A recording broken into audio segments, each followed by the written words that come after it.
Good afternoon, namaskar. I would say this is the most difficult conversation of this summit because climate change does not have fun political one-liners. Climate change is not dramatic or urgent. Some 50 to 70 countries are going to polls this year. I'm not sure climate change is an election issue in even 5 of them. It's a footnote in most policy documents. It's everyone's problem, yet no one wants to solve it. Summers are getting hotter, winters are getting colder, freak weather is becoming more common, billions are being lost in economies the world over, climate refugees pose the next big challenge, and some countries face extinction. So what we want to ask today is, what will it take for us and our world to take climate change seriously? With me are two very well-qualified and eminent personalities to talk about this. Ameenah gurib-fakim, former President Mauritius, also a biodiversity scientist. And Erik Solheim, former Executive Director of the United Nations Environment Programme with an extensive career focusing on climate change. Welcome to Rising Bharat and to India. Ameenah gurib-fakim, the world is talking a lot more about climate change, but is this talk translating into policy and action? Are we doing better at mitigating the climate crisis than we were, say, 10 years ago? Good morning, and again, Falki, thank you. Thank you. It's a great pleasure always to be back in India. I'm here in India, and we are heading precisely towards the COP29, which will be held in Baku this year. You've mentioned something very important, the climate crisis. I think we all acknowledge that climate change is a threat to the world, to our survival on this planet. And are we taking it seriously?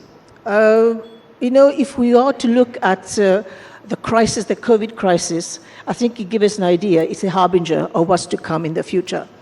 And what we find, of course, is that the concept, or rather the narrative, is still shaped in the us and them. Us, me, you, 85% of the global population living in global south, and of course the 15% of the global north. We still haven't realized that we have one planet, there's no planet B. If we go back to the COPs, which have been, of course, the key institution looking at the climate crisis, we find that we still didn't seem to be able to get the consensus around this issue. The successful COP may have been the COP21 in Paris, when the NDCs were approved and countries realized that we have a common, but we need a differentiated approach. And this differentiated approach comes down to money, comes down to finance. And we still, as we speak now, so many years after Paris, we still haven't come to the consensus of capitalizing the $100 billion for helping adaptation. I'm not talking about mitigation, but I'm talking about adaptation. We have seen subsequently incremental narratives of the Bridgetown Initiative. We talk about the loss and damage funds, but still they remain empty boxes. It becomes us versus them because someone has to fund climate action. Erik Solheim, and from where I'm seeing it, it's not a problem of money because there are governments that have poured billions of dollars into wars and the wars that suit them. So the money goes to Ukraine, but not necessarily to, say, the Sudan. So there is money. Is this a problem of lack of funds or lack of political will? The money is not the problem. That's what people speak about in international conferences, but it's not really the problem. And the reason for that is very simple. The price of solar energy has fallen by 90% in 1 decade. The price of wind energy has fallen by 85% in 1 decade. So if you make the shift from from coal or from fossil fuels into renewables, not only is good for the health, everyone knows, not only is good for Mother Earth, everyone knows, it's also very good for the economy. It's cheaper, and that's why the calculus of the past was a thing of the past. In the 20th century, if you wanted to grow the economy, there was no other way than coal. That's why Europe did it, America did it, China did it, and India started doing it. But today you can grow the economy by renewables, and frankly, this is why Prime Minister Modi is now leading India in the right direction. Because, mind you, he gets the big picture right. Prime Minister Modi understands that climate change and environment action is not a burden for India. It's an enormous opportunity. It's an opportunity for more jobs, getting people out of poverty, but doing it in a green way. And if I may add, maybe the best slogan I ever heard in India, Bharat, on this was Ola, the Uber of India, as you all know. They have a wonderful factory in Tamil Nadu, young Tamil ladies making electrical scooters, and the slogan is really captivating. It says, Tesla for the West, Ola for the rest. Because meaning that Bharat can get any number of jobs from moving into the green economy. You make interesting points, and you were telling me earlier that you believe that Indian culture is the best suited for climate action. Do you want to tell our audience about that?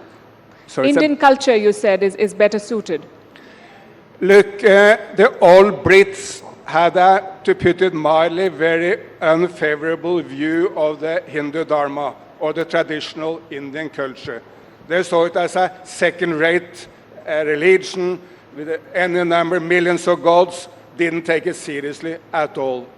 Then switched to 2024, and Hindu Dharma looks like the most modern of all religions. Why? Because look, in Christianity, while there is a strong drive to protect nature in Christianity, still the perspective is always that the human being is superior. Human being is superior to nature. While in Hindu Dharma, man is part of nature. Man is in nature. And that now looks such a modern perspective. And the old Indians, they venerated nature. They did it even to the extent of making God half animal, half human. I mean, Ganesh, half elephant, half human, Hanuman, half monkey, half human. And can there be a stronger signal of the unity of man, humans, and nature than making God half nature, half human? So what the Brits spoke so negatively about 100 years ago is now looking as the most modern of all global thought systems. That's a very interesting perspective. Ameenah, gurib-fakim, your thoughts on what India is doing, and countries like India, even China, have developmental requirements. Same with Mauritius. You're as the president, I'm sure you've seen this firsthand, the challenges that climate change poses to you and your people. So you have to find a way to balance the two. How do you think these countries are doing? First of all, I just pick up to what Erik has just said. The approach that the global south and India, Asia, of course, and China, I think the approach is that we are very much part of the ecosystem and that we need to start respecting nature, and the solutions will be, of course, in nature. But you mentioned something about the challenges of climate and how India and in most Asian countries, even China, are tackling. I think the plan is there. There is a game plan to address this. I think many of the rising emerging economies, of course, India is one of them, they have a plan. But I have a but. We are all integrated in the global economy. And this, of course, is the lifeblood of any country, is to see to it that trade increases so that jobs can be created. And my concern is that because of the competition, because of the moving geotectonic plates around the world, especially now that India and China are rising, is that there could be a break to this rise.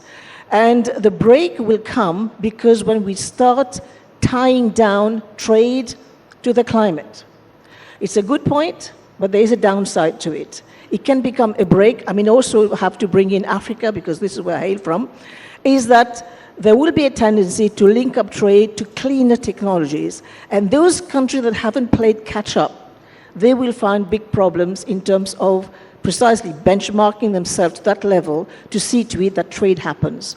And that's what I fear will be the tendency moving forward. And I think this is where I think India, I'm sure, is already mindful of the way that she's going to progress in the future, because India is set to become, of course, now we are fifth, is going to be, of course, higher in the ranking of emerging economies. So